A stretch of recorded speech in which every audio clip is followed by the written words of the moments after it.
பெங்களூரின் கிராமத்தின் காலை பொழுது அமைதியாக இருந்தது. ஆனால் ரேகாவின் வாழ்க்கையில் அமைதி என்ற ஒன்றிற்கு இடமே இல்லை. அவள் தினமும் வழக்கம் போல சீக்கிரமாக எழுந்திருப்பாள்.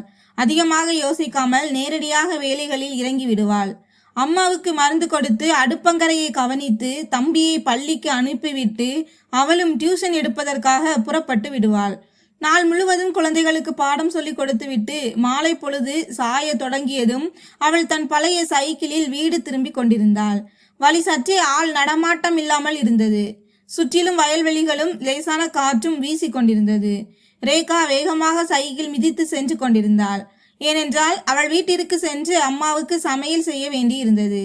அப்போது திடீரென்று அவளுடைய சைக்கிள் ஆடத் தொடங்கி சில வினாடிகளிலேயே நின்றும் போனது. அவள் கீழே குனிந்து பார்த்தபோது சைக்கிள் டயர் பஞ்சர் ஆகி இருந்தது. ரேகாவின் முகத்தில் கவலை அப்பட்டமாக தெரிந்தது. அவள் அங்கும் இங்கும் பார்வையை செலுத்தினாள். ஆனால் சுற்றிலும் யாரும் தென்படவில்லை. கிராமம் இன்னும் சற்று தூரத்தில் இருந்தது. சைக்கிளை தள்ளி கொண்டு போவது அவ்வளவு எளிதாக இல்லை. அடுத்து என்ன செய்வது என்று தெரியாமல் அவள் சிறிது நேரம் அங்கேயே நின்று யோசித்தாள். வீட்டில் அம்மா காத்து கொண்டிருப்பாரே என்ற கவலை அவளுக்குள் அதிகரித்தது. அவள் மெதுவாக சைக்கிளை தள்ள தொடங்கினாள். ஆனால் வழி நீளமாக இருந்ததால் அவளுடைய கால்கள் கணக்க தொடங்கின. அப்போது தூரத்திலிருந்து ஒரு பைக்கின் சத்தம் கேட்டது. ரேகா திரும்பி பார்த்தபோது ஒரு பையன் பைக்கில் அவளை நோக்கி வந்து கொண்டிருந்தான். அவன் பெயர் சுஷாந்த். சில நாட்கள் தங்குவதற்காக கிராமத்திற்கு வந்திருந்தான். அப்படியே சும்மா சுற்றி கொண்டு அந்த பக்கமாக வந்திருந்தான். ரேகா சைக்கிளுடன் கவலையோடு நிற்பதை கண்டதும் அவன் உடனே பைக்கை நிறுத்தினான். என்ன ஆச்சு என்று அவன் இயல்பாக கேட்டான். ரேகா முதலில் எந்த பதிலும் சொல்லவில்லை. அவளுக்கு அறிமுகமில்லாதவர்களிடம் பேசி பழக்கமில்லை. ஆனால் சுசாந்த் மீண்டும் கேட்கவே அவள் மெதுவாக சைக்கிள் பஞ்சராகிவிட்டது என்றாள். அவளுடைய குரலில் தயக்கம் தெளிவாக தெரிந்தது. சுசாந்த் தாமதிக்காமல், நான் உன்னை வீட்டில் விடுகிறேன், என் பைக்கில் ஏறிக்கொள் என்றான். ஆனால் ரேகா உடனே மறுத்துவிட்டாள். இல்லை, நான் போய்கொள்வேன். யாரையும் எளிதில் நம்பிவிடக் கூடாது என்பது அவளுடைய முகத்திலேயே தெரிந்தது. ஆனால் சுசாந்த் அமைதியான குரலில், வழி ரொம்ப தூரம், நீ களைத்து போவாய், நான் உன்னை சும்மா கொண்டு போய் விடுகிறேன், அவ்வளவுதான் என்றான். சில நொடிகள் ரேகா மௌனமாக இருந்தாள். சுற்றிலும் பார்த்தாள். பிறகு தன் சூழ்நிலையை யோசித்துவிட்டு இறுதியாக மெதுவாக சம்மதித்தாள். அவள் எச்சரிக்கையுடன் பைக்கில் ஏறி அமர சுசாந்தும் பைக்கை ஸ்டார்ட் செய்தான். வழிநெடுக இருவருக்கும் இடையே பெரிய அளவில் பேச்சுவார்த்தை எதுவும் நடக்கவில்லை. ஆனால் அங்கே ஒரு விசித்திரமான மௌனம் நிலவியது. அதில் நம்பிக்கையின் தொடக்கம் மறைந்திருந்தது. சிறிது நேரத்திலேயே அவர்கள் ரேகாவின் வீட்டு வாசலை வந்தடைந்தனர். ரேகா இறங்கி மெதுவான குரலில் நன்றி என்றாள். சுசாந்த் புன்னகைத்துவிட்டு பரவாயில்லை என்றான். ரேகா வீட்டிற்கு சென்று விட்டாள். ஆனால் அவளுடைய மனதில் ஒரு சிறிய கேள்வி எஞ்சியிருந்தது. இந்த பையன் உண்மையில் யார்? மறுபுறம் சுசாந்தும் திரும்பி செல்லும் போது இந்த சாதாரண பெண்ணிடம் ஏதோ ஒரு தனித்துவம் இருக்கிறது என்று யோசித்துக் கொண்டிருந்தான். அடுத்த நாள் காலை ரேகா மீண்டும் தன் வேலைகளில் மூழ்கினாள். ஆனால் அவளுடைய கவனம் அடிக்கடி நேற்றைய சம்பவத்தின் பக்கமே சென்றது. அது ஒரு சிறிய உதவி, அதற்கு மேல் ஒன்றுமில்லை என்று அவள் தனக்குத்தானே புரிய வைக்க முயன்றாள். ஆனால் அவளுடைய மனதிற்குள் எங்கோ அதை ஏற்றுக்கொள்ள தயாராக இல்லை. மதிய நேரத்தில் அவள் டியூஷன் முடிந்து திரும்பி கொண்டிருந்த போது திடீரென்று அதே வழி, அதே திருப்பம், அவளுக்கு முன்னால் அதே பைக்கு தெரிந்தது. இந்த முறை இருவரின் பார்வைகளும் ஒன்றோடு ஒன்று கலந்தன. எதுவும் பேசாமலேயே பல விஷயங்களை பேசி கொண்டது போல இருந்தது. சுசாந்த் லேசான புன்னகையுடன், இந்த சைக்கிள் நன்றாக இருக்கிறதா என்று கேட்டான். ரேகாவும் லேசாக புன்னகைத்து, ஆமாம், இன்று ஒத்துழைக்கிறது என்றாள். இங்கிருந்துதான் இருவருக்கும் இடையே பேச்சுவார்த்தை தொடங்கியது. அறியாமலேயே ஒரு புதிய கதையின் முதல் படி எடுத்து வைக்கப்பட்டது. ரேகா ஒவ்வொரு நாளும் வழக்கம் போல டியூஷன் எடுத்துவிட்டு திரும்புவாள். பலமுறை அதே திருப்பத்தில் சுஷாந்த் அவளை சந்திப்பான். சில நேரங்களில் அவன் முன்பே காத்து கொண்டு நிற்பான். சில நேரங்களில் திடீரென்று முன்னால் வருவான். ஆரம்பத்தில் பேச்சுவார்த்தைகள் சிறியதாகவே இருந்தன. எங்கிருந்து வருகிறாய், எத்தனை குழந்தைகளுக்கு பாடம் எடுக்கிறாய், வீடு தூரமா என்பது போல. ஆனால் மெல்ல மெல்ல இந்த உரையாடல்கள் நீளமாக தொடங்கின. ரேகா இப்போது சற்றே மனம் திறந்து பேச தொடங்கினாள். அவளுடைய குரலில் முன்பு இருந்த தயக்கம் குறைந்து வந்தது. சுஷாந்தும் இப்போது அவளை ஒரு அந்நிய பெண்ணாக மட்டும் பார்க்கவில்லை. மாறாக அவளுடைய ஒவ்வொரு வார்த்தையையும் கவனித்து கேட்டான். ஒரு நாள் இருவரும் ஒன்றாக மெதுவாக நடந்து பேசி கொண்டிருந்த போது சுஷாந்த் நேரடியாகவே கேட்டுவிட்டான். நீ இதையெல்லாம் எப்படி தனியாக சமாளிக்கிறாய்? ரேகா லேசாக புன்னகைத்து, பழகிவிட்டது, செய்யத்தான் வேண்டும் என்றாள். அவளுடைய இந்த சிறிய பதிலில் எவ்வளவு சூழ்நிலையின் கட்டாயம் இருந்ததோ அவ்வளவு மன வலிமையும் இருந்தது. இந்த விஷயம்தான் சுசாந்தின் மனதை ஆழமாக தொட்டது. அன்றுதான் முதல் முறையாக ரேகா தன் வீட்டின் முழு உண்மையையும் கூறினாள். அம்மாவின் உடல்நிலை, தம்பியின் படிப்பு, பண பற்றாக்குறை மற்றும் ஒவ்வொரு மாதமும் ஏற்படும் கவலைகள். சுசாந்த் அமைதியாக கேட்டுக்கொண்டிருந்தான். அவன் இடையில் ஒருமுறை கூட அவளை தடுக்கவில்லை. ஆனால் இதையெல்லாம் கேட்டு அவன் ஏதோ சிந்தனையில் ஆழ்ந்து விட்டான் என்பது அவனுடைய முகத்தில் தெளிவாக தெரிந்தது. சிறிது நேரத்திற்கு பிறகு அவன் ஒரு பெருமூச்சு விட்டு, ரேகா, நீ வாழ்நாள் முழுவதும் இப்படியே கஷ்டப்பட்டு கொண்டே இருந்தால் உன்னுடைய கனவு ஒருபோதும் நிறைவேறாது. சுசாந்த் சொன்னான், நான் மும்பையில் ஒரு உணவகம் நடத்தி வருகிறேன். அங்கு வேலை செய்வதற்கான சூழ்நிலை முற்றிலும் வேறானது. வருமானமும் நன்றாக இருக்கும். உனக்கு விருப்பம் இருந்தால் நீ என்னுடன் வரலாம் என்றான். இதை கேட்டதும் ரேகா அப்படியே நின்று விட்டாள். அவளுடைய கால்கள் அங்கேயே உறைந்து விட்டன. அவள் நேரடியாக சுசாந்தின் கண்களை உற்று பார்த்தாள். நீ விளையாட்டாக சொல்லவில்லையே. அவளுடைய குரலில் நம்பிக்கையை விட பயம்தான் அதிகமாக இருந்தது. இல்லை என்று சுசாந்த் மிகவும் அமைதியாக கூறினான். நான் உண்மையாகத்தான் சொல்கிறேன். நான் உனக்கு உதவி செய்ய விரும்புகிறேன். ரேகா சில வினாடிகள் அவனை பார்த்து கொண்டே இருந்தாள். பிறகு தன் பார்வையை திருப்பிக் கொண்டாள். அவளுடைய மனதில் ஒரே நேரத்தில் பல கேள்விகள் ஓடின. ஒரு புதிய தெரியாத நகரம், ஒரு புதிய தெரியாத வாழ்க்கை மற்றும் எல்லாவற்றையும் மாற்றி அமைக்கக்கூடிய ஒரு முடிவு. இல்லை, என்னால் வர முடியாது என்று அவள் மெதுவாக கூறிவிட்டு முன்னால் நடந்து சென்றாள். சுசாந்த் அவளை தடுக்கவில்லை. சும்மா அங்கேயே நின்று விட்டான். அன்றுதான் முதல் முறையாக இருவருக்கும் இடையே ஒரு மௌனம் நிலவியது. ரேகா வீட்டிற்கு வந்தாள். ஆனால் அவளுடைய மனம் எங்கோ அலைபாய்ந்து கொண்டிருந்தது. அவள் அம்மாவுக்கு முன்னால் உணவை வைத்தாள். ஆனால் அவளோ அமைதியாக அமர்ந்திருந்தாள். ஏதோ ஒரு விஷயம் இருக்கிறது என்பதை அவளுடைய அம்மா சீலி உடனே கண்டறிந்து விட்டார். என்னாச்சு என்று அவர் கேட்டார். ரேகா முதலில் அமைதியாக இருந்தாள். பிறகு மெதுவாக எல்லா விஷயங்களையும் கூறினாள். சுசாந்த், அவனுடைய உதவி மற்றும் மும்பைக்கு வருமாறு அவன் கொடுத்த வாய்ப்பு. அவளுடைய அம்மா சீலி சிறிது நேரம் எதுவும் பேசவில்லை. பிறகு பயமாக இருக்கிறதா என்று கேட்டார். ரேகா தலையசைத்தாள். ஆமாம், இது சரியாக இருக்குமா இல்லையா என்று தெரியவில்லை என்றாள். அப்போது சீலி அவளை பார்த்து, மகளே, வாழ்க்கையில் வாய்ப்புகள் அடிக்கடி வருவதில்லை. அந்த பையன் தவறானவன் இல்லை என்று உன்னுடைய இதயம் சொன்னால் ஒருமுறை சென்றுதான் பாரேன். ஆனால் முடிவை தீர ஆலோசித்து எடு என்றார். அன்று இரவு ரேகாவால் தூங்க முடியவில்லை.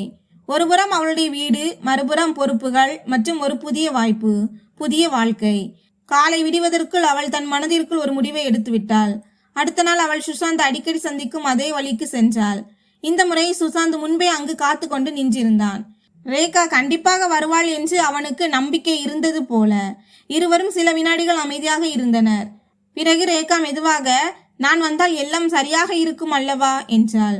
சுசாந்தின் முகத்தில் லேசான புன்னகை அரும்பியது. நான் இருக்கிறேன் அல்லவா, அவ்வளவுதான். அந்த நொடியில்தான் ரேகா தன் வாழ்க்கையின் மிக முக்கியமான முடிவை எடுத்தாள். முன்னால் என்ன நடக்கப் போகிறது என்பதை முழுமையாக அறியாமலேயே அவள் ஒரு புதிய பாதையில் கால் பதித்தாள். அது அவளை அவளுடைய பழைய வாழ்க்கையிலிருந்து மிகவும் தூரத்திற்கு கொண்டு செல்லவிருந்தது. அடுத்த நாள் எல்லாமே மிக மிக வேகமாக நடக்க தொடங்கின. காலம் திடீரென்று வேகமாக ஓடுவது போல இருந்தது. ரேகா காலையில் எழுந்து யாரிடமும் அதிகமாக பேசாமல் தன் சிறிய பையை தயார் செய்தாள். அம்மாவின் அருகில் அமர்ந்தபோது சில நொடிகள் அவளுடைய கண்கள் குளிர தொடங்கின. ஆனால் அவள் தன்னை தேற்றிக் கொண்டாள். சீலி அவளுடைய தலையில் கையை வைத்து, உடம்பை பார்த்துக்கொள் என்று மட்டும் கூறினார். அவள் தம்பி ராஜுவுக்கு ஒன்றும் புரியவில்லை. ஆனால் அக்கா போவதை பார்த்து அமைதியாகி விட்டான். ரேகா தன் வீட்டின் ஒவ்வொரு மூலையையும் தன் மனதிற்குள் பதித்து கொள்ள விரும்புவது போல் ஒரு முறை வீட்டை உற்று பார்த்தாள். பிறகு பின் திரும்பி பார்க்காமல் வெளியேறினாள்.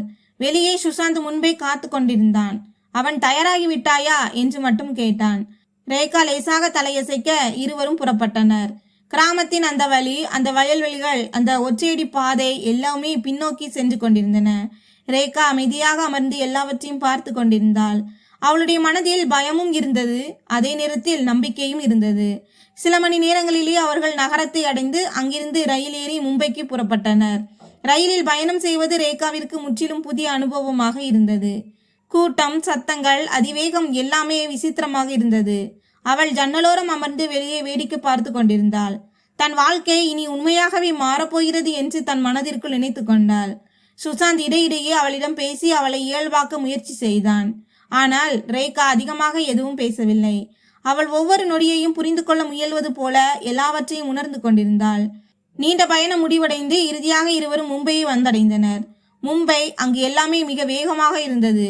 வண்டிகள், மனிதர்கள், சத்தங்கள். ரேகா சில நொடிகள் அங்கேயே திகைத்து நின்று விட்டாள். தான் எங்கு வந்திருக்கிறோம் என்றே அவளுக்கு புரியவில்லை. சுஷாந்த் மெதுவாக, வா, இனி இதுதான் உன்னுடைய புதிய நகரம் என்று கூறி அவளை தன் உணவகத்திற்கு அழைத்து சென்றான். வெளியே பெரிய போர்டு வைக்கப்பட்டிருந்தது, ஃபுட் ஜங்ஷன். உள்ளே மனிதர்கள் அங்குமிங்கும் ஓடிக்கொண்டிருந்தார்கள். யாரோ ஆர்டர் எடுத்துக்கொண்டிருந்தார்கள், யாரோ சமைத்து கொண்டிருந்தார்கள், யாரோ பணம் வாங்கி கொண்டிருந்தார்கள். இதையெல்லாம் பார்த்து ரேகா சற்று பதற்றமடைந்தாள். ஆனால் அவள் தன்னை தேர்ச்சி கொண்டாள். சுஷாந்த் அவளை உள்ளே அழைத்து சென்று ஊழியர்களுக்கு அறிமுகப்படுத்தினான். பிறகு, இன்றிலிருந்து நீ இங்குதான் பில்லிங் கவுண்டரில் வேலை செய்ய போகிறாய் என்றான். ரேகா முதல் முறையாக அந்த இடத்தை உற்று நோக்கி பார்த்தாள். பிறகு மெதுவாக, நான் முயற்சி செய்கிறேன் என்றாள். முதல் நாள் எளிதாக இருக்கவில்லை. வாடிக்கையாளர்கள் வேகமாக வருவதும் போவதுமாக இருக்க, பணம் எண்ணுவது, பில் போடுவது எல்லாமே புதியதாக இருந்தது. பலமுறை அவளுக்கு தவறுகளும் நேர்ந்தன. கைகள் நடுங்கின. ஆனால் அவள் தோல்வியை ஒப்புக்கொள்ளவில்லை. ஒவ்வொரு முறையும் தன்னை தேர்ச்சி கொண்டு மீண்டும் முயற்சி செய்தாள். சுஷாந்த் தூரத்திலிருந்து இதையெல்லாம் கவனித்துக் கொண்டிருந்தான். அவன் அவளை குறுக்கிடவில்லை. தேவைப்படும் போது மட்டும் புரிய வைத்தான். நாள் முடிந்த போது ரேகா முற்றிலும் களைத்து போயிருந்தாள். ஆனால் அவளுடைய முகத்தில் ஒரு தனிப்பட்ட திருப்தி இருந்தது. இன்று அவள் புதியதாக ஏதோ ஒன்றை கற்றிருந்தாள். மாலையில் சுஷாந்த் அவளை உணவகத்தின் அருகில் இருந்த ஒரு சிறிய அறைக்கு அழைத்து சென்றான். இங்குதான் தங்க வேண்டும் என்றான். அறை சிறியதாக இருந்தாலும் சுத்தமாக இருந்தது. ரேகா சுற்றிலும் பார்த்துவிட்டு மெதுவாக அமர்ந்தாள். இடம், வேலை, வாழ்க்கை என எல்லாமே புதியதாக இருந்தது. ஆனால் இனி பின்னோக்கி செல்லக்கூடாது என்று அவள் தன் மனதிற்குள் சொல்லிக் கொண்டாள். நாட்கள் நகரத் தொடங்கின. ரேகா மெல்ல மெல்ல வேலையில் வேகம் பெற்றாள். இப்போது அவள் பதற்றமடையாமல் வாடிக்கையாளர்களிடம் பேசுவாள், பணத்தை கையாளுவாள், தன் வேலையை சிறப்பாக செய்தாள். ஊழியர்களும் அவளை விரும்பத் தொடங்கினர். எல்லாவற்றையும் விட முக்கியமான விஷயம், இப்போது அவளுடைய முகத்தில் முன்பு இருந்த சோர்வு குறைந்து தன்னம்பிக்கை அதிகமாக தெரிய தொடங்கியது. சுஷாந்தும் இப்போது அவளிடம் முன்பு விட அதிகமாக பேசத் தொடங்கினான். சில நேரங்களில் வேலை நிமித்தமாகவும் சில நேரங்களில் சாதாரணமாகவும் பேசினான். இருவருக்கும் இடையே இப்போது ஒரு நெருக்கம் உருவாகி கொண்டிருந்தது. இருவரும் பேசாமலேயே அதை உணர்ந்து கொண்டிருந்தனர். ஆனால் இதற்கிடையில் ரேகா ஒரு விஷயத்தை கவனித்தாள். சுஷாந்த் பலமுறை ஏதோ சொல்ல நினைத்து பின் அப்படியே தங்கிவிடுவான். அவனுடைய மனதில் ஏதோ ஓடிக்கொண்டிருப்பது போல இருந்தது. ஒரு நாள் உணவகம் மூடப்பட்ட பிறகு இருவரும் வெளியே நின்று கொண்டிருந்தனர். அப்போது ரேகா முதல் முறையாக அவனிடமே கேட்டுவிட்டாள், நீ ஏதோ சொல்ல விரும்புகிறாயா? சுஷாந்த் சில வினாடிகள் அமைதியாக இருந்தான். பிறகு லேசாக புன்னகைத்து, ஆமாம், ஆனால் சரியான நேரத்திற்காக காத்து கொண்டிருக்கிறேன் என்றான். ரேகா எதுவும் சொல்லவில்லை. ஆனால் அவளுடைய மனதிற்குள்ளும் ஒரு லேசான சலனம் தொடங்கி இருந்தது. வரவிருக்கும் நாட்களில் சுஷாந்த் என்ன சொல்ல போகிறான் என்று அவளுக்கு தெரியாது. ஆனால் அவளுடைய வாழ்க்கை மீண்டும் ஒரு முறை மாறப்போகிறது என்பதை மட்டும் அவளால் நிச்சயமாக உணர முடிந்தது. உண்மையிலேயே அந்த நொடி அதிக தூரத்தில் இல்லை. அடுத்த சில நாட்களில் எல்லாமே முன்பு போலவே நடந்து கொண்டிருந்தன. உணவகம், வேலை, பரபரப்பு. ஆனால் இப்போது இருவருக்கும் இடையே இருந்த மௌனம் மாறி இருந்தது. அதில் ஒரு நெருக்கமும் ஒரு காத்திருப்பும் இருந்தது. ஏதோ ஒரு பெரிய விஷயம் நடக்கப் போகிறது என்பதை இருவரும் அறிந்திருந்தது போலவும், யாராவது ஒருவர் ஒரு அடி முன்னெடுத்து வைக்க வேண்டும் என்பது போலவும் இருந்தது. ஒரு நாள் இரவு உணவகம் மூடப்பட்ட பிறகு ஊழியர்கள் அனைவரும் சென்று விட்டனர். ரேகாவும் சுஷாந்தும் மட்டுமே வெளியே நின்று கொண்டிருந்தனர். லேசான காற்று வீசி கொண்டிருந்தது. நகரத்தின் சத்தங்களும் சற்று குறைந்திருந்தன. நாள் முழுவதும் வேலை செய்து ரேகா களைப்படைந்திருந்தாள். ஆனால் மனதில் ஒரு விசித்திரமான அமைதி இருந்தது. அப்போது சுஷாந்த் மெதுவாக, ரேகா, ஒரு விஷயம் கேட்கவா என்றான். ரேகா அவனை பார்த்தாள். ஆமாம், கேள். சுஷாந்த் வார்த்தைகளை தேடுவது போல சில வினாடிகள் மௌனமாக இருந்தான். பிறகு, உனக்கு இங்கு வந்த பிறகு நீ தவறான முடிவு எடுத்துவிட்டாய் என்று எப்போதாவது தோன்றியதா என்று கேட்டான். ரேகா யோசிக்காமல் உடனே, இல்லை, ஆரம்பத்தில் பயமாக இருந்தது, ஆனால் இப்போது இல்லை என்றாள். அவளுடைய குரலில் அப்பட்டமான நம்பிக்கை தெரிந்தது. சுஷாந்த் அவளுடைய கண்களை பார்த்தான். அவனுடைய முகத்தில் லேசான புன்னகை வந்தது. பிறகு அவன் தன்னை தயார்படுத்திக் கொள்வது போல ஆழமாக ஒரு பெருமூச்சு விட்டு, ரேகா, நீ என் கிராமத்தைச் சேர்ந்தவள்தான். நான் உன்னை நீண்ட நாட்களாக கவனித்து வருகிறேன். உன்னுடைய உழைப்பு, உன்னுடைய சிந்தனை எல்லாமே என்றான். ரேகா அமைதியாக கேட்டுக்கொண்டிருந்தாள். அவளுடைய இதயம் சற்றே வேகமாக துடிக்க தொடங்கியது. மேலும், என் வாழ்நாள் முழுவதையும் உன்னுடன் கழிக்க வேண்டும் என்று நான் நினைக்கிறேன் என்றான். இதை கேட்டதும் ரேகா ஒரு நொடி அப்படியே உறைந்து போனாள். அவளுடைய கண்கள் சுஷாந்தின் மேல் நிலைத்து நின்றன. ஆனால் வார்த்தைகள் வரவில்லை. சில வினாடிகள் இருவருக்கும் இடையே மௌனம் நிலவியது. ஆனால் அந்த மௌனம் பாரமாக இருக்கவில்லை. அதில் ஒரு உண்மை இருந்தது. ரேகா தன் பார்வையை தாழ்த்தி கொண்டாள். அவளுடைய முகத்தில் லேசான புன்னகை அரும்பியது. சில கணங்களுக்கு பிறகு ரேகா மெதுவாக தலையசைத்தாள். நம்மால் நிம்மதியாக இருக்க முடியும் என்று நீ நினைத்தால் எனக்கு எந்த ஆட்சேபனையும் இல்லை. அவளுடைய குரல் மெதுவாக இருந்தாலும் தெளிவாக இருந்தது. அதுவே அவளுடைய பதிலாக அமைந்தது. சுஷாந்தின் முகத்தில் ஒரு நிம்மதி தெரிந்தது. அவன் இந்த நொடிக்காகத்தான் காத்து கொண்டிருந்தான் போல. ஆனால் கதை இத்துடன் முடிவடையவில்லை. உண்மையான பரீட்சை இனிமேல்தான் ஆரம்பமாக இருந்தது. அடுத்த நாளே சுஷாந்த் தன் தந்தை ரகுக்கு போன் செய்து எல்லா விஷயங்களையும் கூறினான். ரேகாவை பற்றியும் தன் முடிவை பற்றியும் சொன்னான். சிறிது நேரம் போனின் மறுமுனையில் மௌனம் நிலவியது. பிறகு நீ கிராமத்திற்கு வா, அங்கேயே பேசிக்கொள்ளலாம் என்று மட்டும் ஒரு பதில் வந்தது. மறுபுறம் ரேகாவும் தன் அம்மாவிடம் போனில் எல்லா விஷயங்களையும் கூறினாள். சீலி சில நொடிகள் அமைதியாக இருந்தார். பிறகு அந்த பையன் நல்லவனாக இருந்து உன்னை சந்தோஷமாக பார்த்து கொள்வான் என்றால் எனக்கு எந்த எதிர்ப்பும் இல்லை. ஆனால் தீர ஆலோசித்து முடிவெடு என்றார். சில நாட்களுக்கு பிறகு இருவரும் கிராமத்திற்கு வந்தடைந்தனர். அதே பெங்களூர், அதே வழிகள். ஆனால் இந்த முறை எல்லாமே முற்றிலும் மாறுபட்டதாக தோன்றியது. சுஷாந்த் நேராக தன் வீட்டிற்கு சென்றான். பெரிய வீடு, உயர்ந்த சுவர்கள், உள்ளே ஒரு விசித்திரமான சூழ்நிலை நிலவியது. ரகு முன்னால் அமர்ந்திருந்தார். அவருடைய முகம் கடுமையாக இருந்தது. இந்த பெண்தானா அது என்று அவர் ரேகாவை பார்த்து கொண்டே கேட்டார். சுஷாந்த் ஆம் என்று தலையசைத்தான். சில வினாடிகள் அமைதி நிலவியது. பிறகு ரகு, உனக்கு தெரியும் அல்லவா நம்முடைய அந்தஸ்து என்னவென்று என்றார். சுஷாந்த் அமைதியான குரலில் ஆமாம், ஆனால் நான் குணத்தை பார்க்கிறேன், அந்தஸ்தை பார்க்கவில்லை என்றான். ரேகா அமைதியாக நின்று கொண்டிருந்தாள். அவள் ஒரு வார்த்தை கூட பேசவில்லை. ஆனால் அவளுடைய எளிமையும் அவளுடைய கண்களில் இருந்த உண்மையும் அப்பட்டமாக தெரிந்தது. சிறிது நேர உரையாடல்களுக்கு பிறகு சூழ்நிலை சற்றே மாறியது. ரகு நேரடியாக எதுவும் சொல்லவில்லை என்றாலும் அவருடைய கோபம் முன்பு போல நீடிக்கவில்லை. மறுபுறம் ரேகாவின் அம்மாவை சந்தித்த பிறகு சுஷாந்த் அனைவரின் மனதையும் வென்றுவிட்டான். சில நாட்கள் இதே போன்ற பதற்றத்திலேயே கழிந்தன. ஆனால் மெல்ல மெல்ல இரு குடும்பத்தினரின் மனமும் மாறத் தொடங்கியது.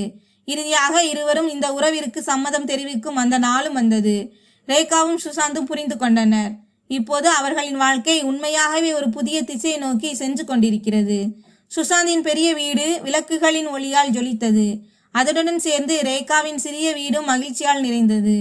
எங்கு எப்போதும் கவலையும் நிசப்தமும் இருந்ததோ இப்போது அங்கு சிரிப்பொலியும் நம்பிக்கைகளும் கேட்க தொடங்கின. ரேகா ஒவ்வொரு விஷயத்தையும் அமைதியாக உணர்ந்து கொண்டிருந்தாள். இதெல்லாம் அவளுக்கு ஒரு கனவு போல இருந்தது. ஆனால் இந்த முறை அந்த கனவு உண்மையாகி இருந்தது. திருமண நாளும் வந்தது. கிராமத்து மக்கள் அனைவரும் கூடினார்கள்.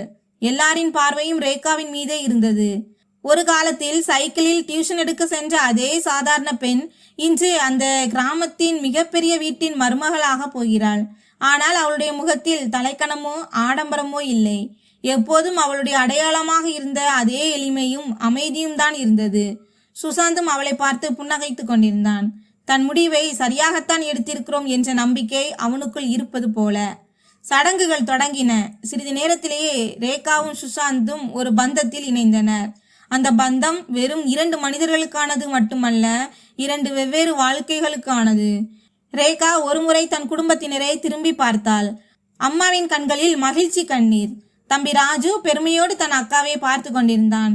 அந்த நொடியில் ரேகாவுக்கு தன் உழைப்பு அனைத்தும் பலன் தந்துவிட்டது போல தோன்றியது. திருமணத்திற்கு பிறகு இருவரும் மும்பை திரும்பினர். ஆனால் இப்போது எல்லாமே முன்பு போல இருக்கவில்லை. ரேகா இப்போது வெறும் ஒரு ஊழியர் மட்டுமல்ல, இந்த வாழ்க்கை பயணத்தின் சமமான துணையாக இருந்தாள். அவள் உணவகத்தை ஒரு புதிய கோணத்தில் பார்க்க தொடங்கினாள். எங்கு எதை மேம்படுத்தலாம், வேலைகளை எப்படி எளிதாக்கலாம் என்று யோசித்து மெல்ல மெல்ல தன் உழைப்பாலும் புத்திசாலித்தனத்தாலும் உணவகத்தை இன்னும் சிறந்ததாக மாற்றினாள். வாடிக்கையாளர்கள் அதிகரிக்க தொடங்கினர். வியாபாரமும் பெருகியது. ஃபுட் ஜங்ஷன் இப்போது முன்பு விட அதிக வெற்றியடைய தொடங்கியது. சுஷாந்தும் இதையெல்லாம் கண்டு மகிழ்ச்சி அடைந்தான். இப்போது அவர்களுக்கிடையே அன்பு மட்டுமல்ல, ஒரு வலுவான புரிதலும் இருந்தது. இருவரும் இணைந்து ஒவ்வொரு முடிவையும் எடுக்க தொடங்கினர். அதுவே அவர்களின் மிகப்பெரிய பலமாக மாறியது. ரேகா தன் பழைய நாட்களை ஒருபோதும் மறந்துவிடவில்லை. அங்குள்ள குழந்தைகள் படிப்பிற்காக அலைந்து திரியக்கூடாது என்பதற்காக அவள் தன் முதல் வருமானத்தை கொண்டு தன் கிராமத்தில் ஒரு சிறிய டியூஷன் சென்டரை தொடங்கினாள். அதோடு தன் அம்மா மற்றும் தம்பியையும் தன்னுடன் மும்பைக்கு வரவழைத்து கொண்டாள். மெல்ல மெல்ல எல்லாமே சீராகின. வாழ்க்கை அதன் போக்கில் நகர்ந்து கொண்டிருந்தது. ஆனால் இப்போது அதில் பயம் இல்லை, நம்பிக்கை மட்டுமே இருந்தது. ஒரு நாள் இரவு உணவகத்தை மூடிய பிறகு இருவரும் வெளியே நின்று கொண்டிருந்தனர். அதே லேசான காற்று, அதே நிம்மதி. ரேகா புன்னகையுடன், அன்று அந்த சைக்கிள் பஞ்சராகாமல் இருந்திருந்தால் ஒருவேளை இதெல்லாம் நடந்திருக்காது என்றாள். சுசாந்த் சத்தமாக சிரித்தான். சில நேரங்களில் ஒரு சிறிய பிரச்சனை தான் வாழ்க்கையின் மிகப்பெரிய பாதையை அமைத்து கொடுத்து விடுகிறது என்றான். ரேகா வானத்தை பார்த்து தன் மனதிற்குள் நினைத்தாள், உண்மையிலேயே வாழ்க்கை மாறுவதற்கு எப்போதும் பெரிய வாய்ப்புகள் தேவையில்லை. சில நேரங்களில் ஒரு சரியான மனிதரும் ஒரு சிறிய முடிவும் மட்டுமே போதுமானது. நண்பர்களே, சில நேரங்களில் வாழ்க்கையின் மிகப்பெரிய மாற்றம் ஏதோ ஒரு பெரிய வாய்ப்பினால் வருவதில்லை, மாறாக ஒரு சிறிய முடிவிலிருந்து தான் வருகிறது. ரேகா அன்று வெறும் உதவியை மட்டும்தான் ஏற்றுக்கொண்டாள். ஆனால் அந்த ஒரே ஒரு அடி அவளுடைய முழு வாழ்க்கையையும் மாற்றிவிட்டது. இந்த கதையிலிருந்து நமக்கு கிடைக்கும் பாடம் என்னவென்றால், சூழ்நிலை எப்படி இருந்தாலும் பாதைகள் தானாகவே உருவாகிவிடும் என்பதுதான். சரியான மனிதனை நம்புவதும் அவ்வளவு முக்கியமானது. ஆனால் அதற்கு முன் தன் மீது தனக்கு நம்பிக்கை இருக்க வேண்டும். இப்போது நீங்கள் யோசித்து பாருங்கள், நீங்கள் ரேகாவின் இடத்தில் இருந்திருந்தால் இவ்வளவு பெரிய முடிவை உங்களால் எடுத்திருக்க முடியுமா? உங்கள் பயத்திலிருந்து வெளியே வந்து ஒரு புதிய வாழ்க்கையை தொடங்கும் தைரியத்தை நீங்கள் செய்திருப்பீர்களா? உங்கள் எண்ணங்களை கண்டிப்பாக பகிர்ந்து கொள்ளுங்கள். இந்த கதை உங்களுக்கு உண்மையானதாகவும் மனதிற்கு நெருக்கமானதாகவும் இருந்து பிடித்திருந்தால் எங்களுடைய சேனலை சப்ஸ்கிரைப் செய்யுங்கள். நன்றி.